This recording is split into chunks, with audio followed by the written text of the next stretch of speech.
Hello, अस्सलाम वालेकुम। I hope everybody is fine. आज हम स्टार्ट करेंगे अपना लेक्चर नंबर 16। ठीक है, ये वीक 6 का पहला लेक्चर है। जो पिछला वीक था, वीक 5, उसमें आपने क्या किया है, उसमें आपने देखा था, इंट्रोडक्शन देखी थी सस्टेनेबल डेवलपमेंट की, सस्टेनेबल डेवलपमेंट गोल्स क्या होते हैं, और टोटल 17 गोल्स थे। ठीक है, तो पिछले वीक हमने 1 से लेकर 5 तक किए थे। इस वीक हम 6 से लेकर 10 एंड देन 11 to 17 सारे गोल्स क्या कर लेंगे, कवर कर लेंगे। ठीक है जी, बिल्कुल सिंपल से गोल्स हैं, और साथ ही मैंने आपको उनकी पिक्चर वगैरह लगा के दिखा दी है। ठीक है, तो इसकी एक्सप्लेनेशन देख लेते हैं। अब क्या है, हमारे पहले 5 गोल्स थे, जिसमें हेल्थ थी, एजुकेशन था, जेंडर इक्वालिटी वगैरह थी। गोल 6 क्या है, क्लीन वाटर एंड सैनिटेशन। ठीक है, इसमें क्या है कि besides access to drinking water, sanitation and hygiene. अब क्या है कि गोल 6 में सिर्फ ये नहीं है कि ड्रिंकिंग वाटर का एक्सेस हो, यानी कि सबको जो वाटर है, पानी है पीने वाला, उस वो मिल रहा है, उसकी एक्सेस है, बल्कि उसमें क्या है, सारा कुछ आ जाता है, सैनिटेशन वगैरह आ जाती है। सैनिटेशन क्या है कि साफ पानी का मिलना और वेस्ट वगैरह का सही से क्या है, निकलना वगैरह। तो ये आपकी क्या है, जो सैनिटेशन, प्रॉपर सैनिटेशन या सीवेज सिस्टम वगैरह होता है, उसमें आ जाता है। एंड हाइजीन, ठीक है, हाइजीन में भी इस तरह है, ये है कि आपका जो वाटर है वो पीने के काबिल हो, गंदा पानी ना हो। ठीक है, और वैसे भी जो आपको वाटर चाहिए अदर देन ड्रिंकिंग पर्पस, आपको वैसे यूज के लिए जो वाटर चाहिए आपकी अच्छी हाइजीन के लिए, वो भी क्या है, आपको मिलना चाहिए, और क्या है, नीट होना चाहिए वो। इसके अलावा क्या है, गोल 6 में एडिशनल टारगेट्स भी हैं। जिस तरह एक्सेस तो है वाटर का, हाइजीन और सैनिटेशन वगैरह का सब कुछ होना ज़रूरी है, लेकिन इसके साथ साथ protecting and restoring water related ecosystems. ठीक है, प्रोटेक्ट करना और रीस्टोर करना। रीस्टोर का क्या मतलब है, जो पहले से खराब हो चुकी हैं चीज़ें, उनको रीस्टोर करना, उनकी पुरानी हालत में लाना। जिसमें क्या आता है, जो आपके माउंटेन्स हैं, फॉरेस्ट हैं, वेटलैंड्स हैं, रिवर्स हैं, लेक्स हैं, ये सारा क्या है, गोल 6 में इंक्लूडेड है। It includes aspects crucial to sustainable development, ऐसे एस्पेक्ट्स जो कि सस्टेनेबल डेवलपमेंट के क्रूशियल हैं, यानी कि बहुत इंपॉर्टेंट है, वो सब इसमें आते हैं। जिसमें क्या आता है, वाटर रिसोर्सेज की प्रॉपर मैनेजमेंट हो, वेस्ट वाटर जो गंदा पानी है, चाहे वो इंडस्ट्रीज का है या लोगों के घरों का है, उसकी क्या है, प्रॉपर मैनेजमेंट हो, वाटर क्वालिटी भी हो। ठीक है, जैसे हमने कराची में केसेस देखे कि वहां पे क्या था, सिंध में आपको पानी मिल तो रहा था लेकिन जहरीला कह ले, क्योंकि पीने से लोग मर रहे थे, उनके मवेशी वगैरह मर रहे थे। तो water quality is also very important. And enhancing resilience to water related disasters. ठीक है, रेजिलियंस क्या है कि आपने एक आगे से उनके सिस्टम ऐसा एक बनाना है कि कोई भी वाटर रिलेटेड जो भी डिजास्टर्स हों, फ्लड्स वगैरह हों या कुछ भी, उन सारों को क्या है, उनके आगे एक प्रॉपर प्रोटेक्शन आपने बनानी है। ठीक है, तो ये क्या है आपका गोल 6। गोल 7 क्या है, अफोर्डेबल एंड क्लीन एनर्जी। ठीक है, इसका क्या मतलब है कि यूनिवर्सल एक्सेस एक तो सबको हो, यूनिवर्सल एक्सेस हो, मतलब कि हर किस्म के लोगों को, चाहे वो जिस भी किस्म की कंट्री पे रहते हैं, डेवलपिंग है, डेवलप्ड है, या ऐसे लोग जो सिटीज में रहते हैं, ऐसे लोग जो विलेजेस में रहते हैं, जो भी है, सबके पास एक एक्सेस हो, अफोर्डेबल। ठीक है, अब एनर्जी या ऐसी ना हो जो कि बहुत महंगी हो, अफोर्डेबल हो, रिलायबल हो, और मॉडर्न एनर्जी सर्विसेज हो। ठीक है, इस सारे का क्या मतलब है, आप आगे देखें मॉडर्न वगैरह का, यहाँ पे आपको समझ आएगी आगे पढ़ने से कि इसका एम है substantial increase in the share of renewables. जो मॉडर्न एनर्जी है, तो क्या है कि आपने एनर्जी इस तरीके से प्रोड्यूस नहीं करनी कि या तो उसकी वजह से जो आपके रिसोर्सेज हैं वो सारे के सारे खत्म होते जाए, क्योंकि हमने डिस्कस किया है, हम पढ़ रहे हैं सस्टेनेबल डेवलपमेंट। सस्टेनेबल डेवलपमेंट का मतलब है आप अभी भी रिसोर्सेज यूज करें और आगे के लोगों के लिए भी वो रहें। ठीक है, और दूसरा क्या है, ऐसी भी एनर्जी नहीं बनानी कि इन्वायरमेंट गंदी होती रहे, ठीक है। जितना अक्सर क्या होता है, कंबशन वगैरह से कोल को जला के एनर्जी बन रही है, इस तरह की चीजें, तो उसमें क्या है, बहुत ज्यादा पोल्यूशन प्रोड्यूस होती है। तो इन सारी चीजों का ख्याल रखना है कि कैसे ये काम किया जाए, अफोर्डेबल और क्लीन एनर्जी बनाई जाए, कि ये सारे जो इन्वायरमेंट को नुकसान है या फिर क्या है, आपकी रिसोर्सेज वगैरह खत्म हो रही है, ये सब कुछ ना हो, ठीक है। तो गोल 7 में यही आ जाता है, इंक्रीज करना है जो रीन्यूएबल्स हैं आपके ग्लोबल एनर्जी मिक्स में। एनर्जी मिक्स क्या है, कि जब एनर्जी बनती है तो वो मिक्सचर होता है, कुछ रीन्यूएबल रिसोर्सेज से बन रही होती है और कुछ नॉन रीन्यूएबल रिसोर्सेज से बन रही होती है। नॉन रीन्यूएबल जो दोबारा के रिन्यू नहीं हो सकते हैं, ठीक है। तो उसमें जो उस मिक्स में जो ज्यादा इंक्रीज है ना, जो ज्यादा शेयर है, वो रीन्यूएबल्स का होना चाहिए, ठीक है, जो कि दोबारा बन सके। तो क्या है, आगे भी जनरेशन को आसानी हो, और यही इसी को सस्टेनेबिलिटी कहते हैं। और दूसरा क्या है, डबल करें जो इम्प्रूवमेंट रेट है एनर्जी एफिशिएंसी का, ठीक है। ऐसी एनर्जी आए जिससे जो एफिशिएंट एनर्जी हो।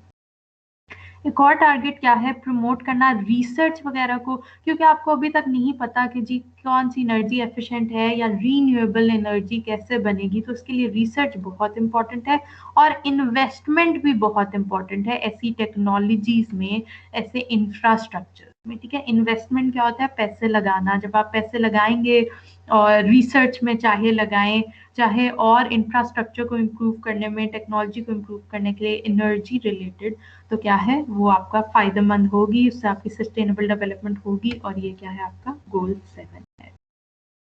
गोल 8 क्या है, डिसेंट वर्क और इकोनॉमिक ग्रोथ, ठीक है।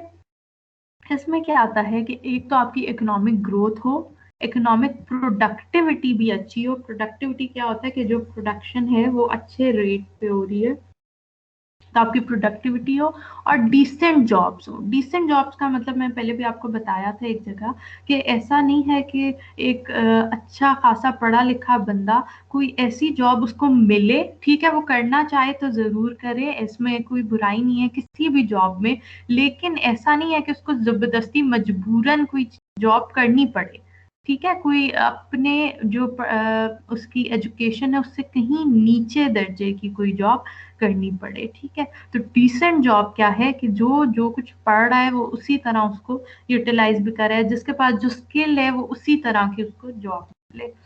कॉम्बैटिंग फोर्स्ड लेबर, यानी कि फोर्स्ड लेबर को कम करना, जो स्लेवरी है या ह्यूमन ट्रैफिकिंग है उसको कम करना, ये सब क्या है, गोल 8 में आता है।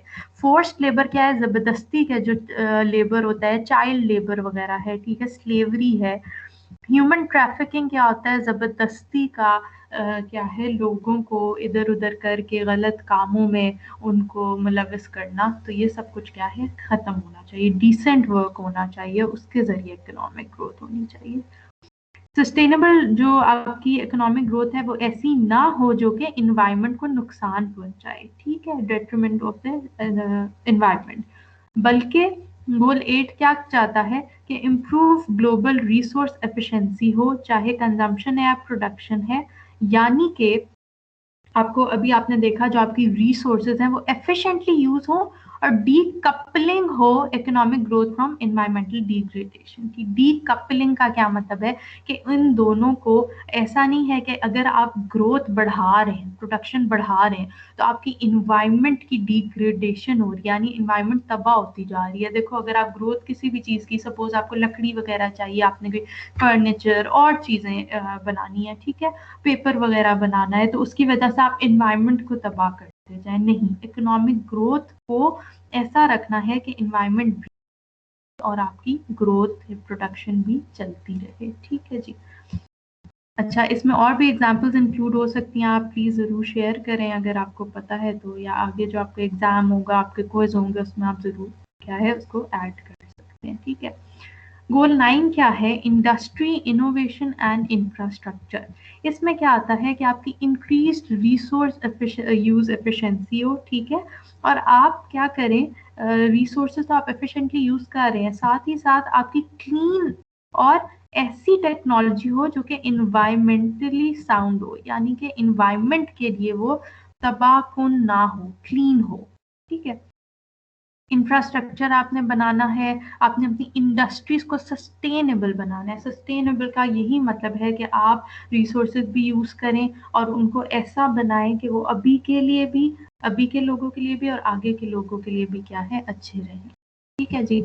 उसके बाद क्या है, गोल 9 में और क्या आता है कि टेक्नोलॉजी डेवलपमेंट हो। ठीक है, अब बेहतर से बेहतर टेक्नोलॉजी की तरफ जाएं, रिसर्च हो। ऐसा नहीं है कि जी एक चीज आप सपोज जैसा एग्रीकल्चर में देखते हैं, ये तो इंडस्ट्री है, एग्रीकल्चर में भी अगर आप देखें तो ऐसा होता है कि जो पुराने तरीके चल रहे होते हैं बस वही वही वही इस्तेमाल हो रहे होते हैं।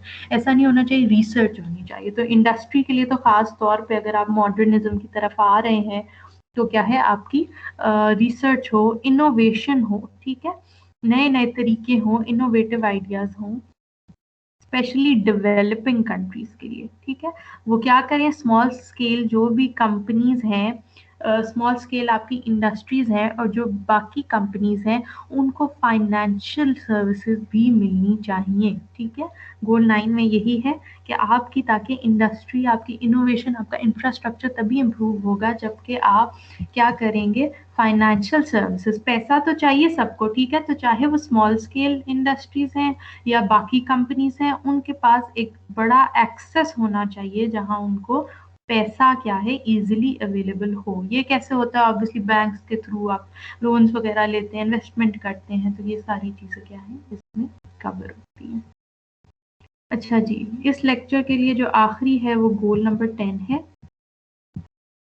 और आपका गोल नंबर 10 क्या है, रिड्यूस्ड इन इक्वालिटी, यानी कि जो इन इक्वालिटी है उसको क्या करना है, रिड्यूस करना है। वो कैसे रिड्यूस होगी, गोल 10 में क्या है कि सस्टेन्ड इनकम ग्रोथ हो। ठीक है, to the poorest 40% of the global population, जो कि पुअरेस्ट 40% है किसी भी पॉपुलेशन की, उनकी इनकम ग्रोथ हो। ठीक है, इनकम इक्वालिटी, इसमें हर तरह की इनइक्वालिटी आएगी। ठीक है, यहाँ पे हम इनकम इक्वालिटी की बात, इनइक्वालिटी की बात कर लेते हैं कि इनकम जैसा हम कहते हैं, रिच रिच हुए जा रहे हैं, पुअर और पुअर हुए जा रहे हैं। तो क्या है, हमने इस चीज को हटाना है। ठीक है, और एम्पावरमेंट, कोई सोशल, इकोनॉमिक, पॉलिटिकल इंक्लूजन है। इंक्लूजन होता है इंक्लूड करना है किसी चीज में, वो भी क्या है बाय 2030 इम्प्रूव होनी है। इसमें किसकी एम्पावरमेंट, सोशल, इकोनॉमिक, पॉलिटिकल में सब लोगों की, चाहे वो बच्चा है, बूढ़ा है, औरत है, मर्द है, हर किसी को क्या है, राइट हासिल है कि वो क्या करे, अपनी पार्टिसिपेशन शो करे। It aims to ensure equal opportunities. ठीक है, अब क्या है, अपॉर्चुनिटीज भी क्या है, इक्वल होनी चाहिए, कोई डिस्क्रिमिनेशनरी लॉज नहीं होना चाहिए। डिस्क्रिमिनेशन क्या होता है, एक उर्दू में उसको क्या कहेंगे, फर्क रखना। ठीक है, तो ये डिस्क्रिमिनेशन करना, फर्क करना, उसको हमने एलिमिनेट करना है, यानी कि हटाना है। जो भी आपके पॉलिसीज हैं, प्रैक्टिसेस वगैरह हैं, उन सबको क्या है, आपने बेहतर बनाना है, सब पे ऐसे बनाना है कि हर किसी के पास अपॉर्चुनिटी हो और इक्वल अपॉर्चुनिटी हो। ऐसा नहीं है किसी के पास ज्यादा अपॉर्चुनिटीज है किसी जॉब की या वोट की या कोई बात अपने राइट्स हासिल करने की या किसी चीज में अपना जो क्या कहते हैं, नजरिया रखने की। हर चीज में क्या है, इक्वल राइट होना चाहिए। और उसमें क्या है कि आपके पास सेफ ह्यूमन माइग्रेशन हो, मोबिलिटी हो, यानी कि जो माइग्रेशन पॉलिसीज हैं, अगर आपको पता है जॉब के लिए कितने लोग माइग्रेट करते हैं, देहातों से शहरों में आते हैं या एक कंट्री से दूसरी कंट्री में जाते हैं, तो ये क्या है, अच्छी साफ सुथरी पॉलिसीज होनी चाहिए हर चीज के लिए।